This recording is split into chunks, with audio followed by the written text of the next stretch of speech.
জগদ্ধাত্রী পুজোর রাতে বিশ্ব রেকর্ড গড়ল কৃষ্ণনগর। 253 বছরের জাগ্রত বুড়িমার কাছে আসতেই এক অন্ধ ব্যক্তি কিভাবে ফিরে পেলেন তার দৃষ্টি দেখুন। এই মুহূর্তের সব থেকে বড় খবর, জগদ্ধাত্রী পুজোর রাতে কৃষ্ণনগরে বিরল ঘটনার সাক্ষী থাকলো সবাই। কার্যত সকলেই যেন হাঁ করে দেখতে হলো এই ঘটনাকে।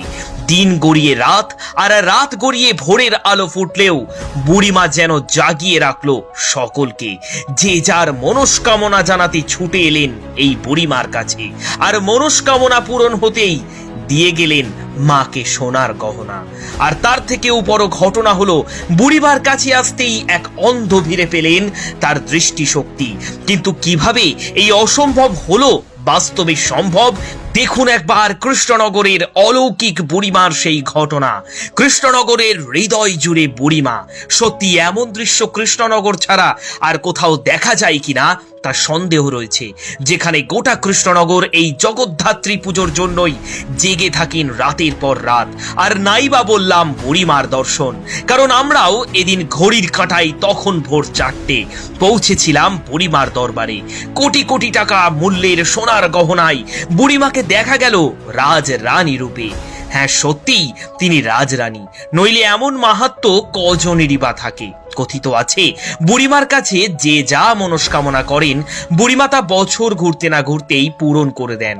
বুড়িমা এতটাই জাগ্রত যে বুড়িমা সকলকেই তার রূপে এক অলৌকিক জাদু করে প্রতিটি ভক্তকে কাঁদিয়ে ছাড়েন। আর বুড়িমার সাথে এমন ঘটনার সাক্ষী থেকেছে কৃষ্ণনগর বহুবার। মনে করা হয় এই জাগ্রত বুড়িমার কাছে আসলেই সকল ভক্তের মনোবাঞ্ছা পূরণ হয়। আর ঠিক এমনই জন্ম থেকে অন্ধ এক ব্যক্তি তার হাজারো প্রার্থনা নিয়ে ছুটে এসেছিলেন বুড়িমার কাছে, শুধুমাত্র তার দৃষ্টিশক্তি ফিরে পেতে।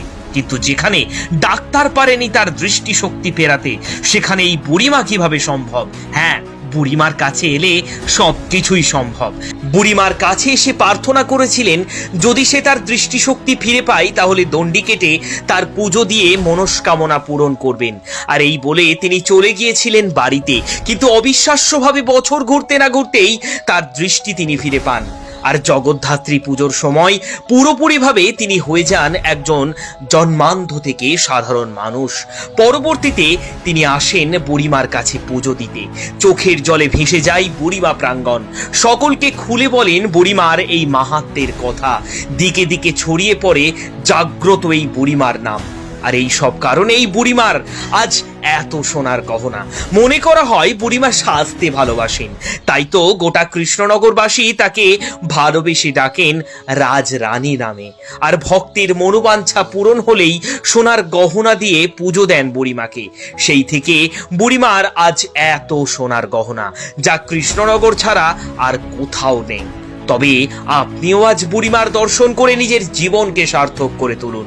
আর জাগ্রত বুড়িমার এই অলৌকিক মাহাত্ম্য দিকে দিকে ছড়িয়ে দিন শিবের বাড়িতে জগন্নাথের এই ভিডিওর মধ্যে দিয়ে।